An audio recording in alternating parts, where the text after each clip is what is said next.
Hi, my name is Sarah Goodmuth, and I'm going to do a PD on block scheduling, working smarter, not harder. Currently, I'm a teacher at Frederick Douglass High School, and I've worked with Mr. White and Ms. Abrams in the past, and I'm happy to help in any way that I can.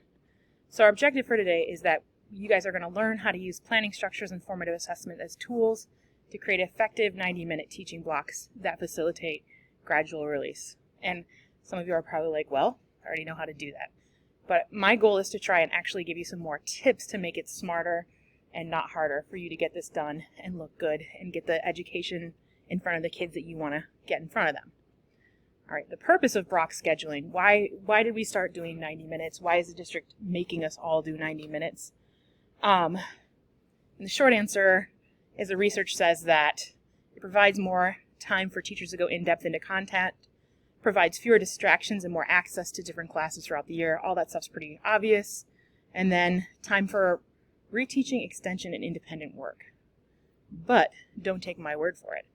So what I've done is I've put together a little Pinterest board for you guys of articles from different contents on different structures for 90-minute blocks so that you're not just looking at my stuff from my English class.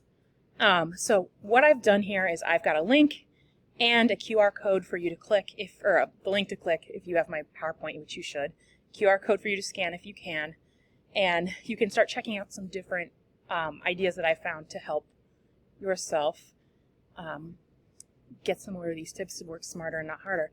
This is going to take about 20 minutes, so I'm going to pause this video. You're going to get a different video to start again. And if you look in your handouts, you'll notice that there's a place for you to take some notes on this. Great, I will see you after that time. Or I guess I won't see you. I will be back with you when you're done with it.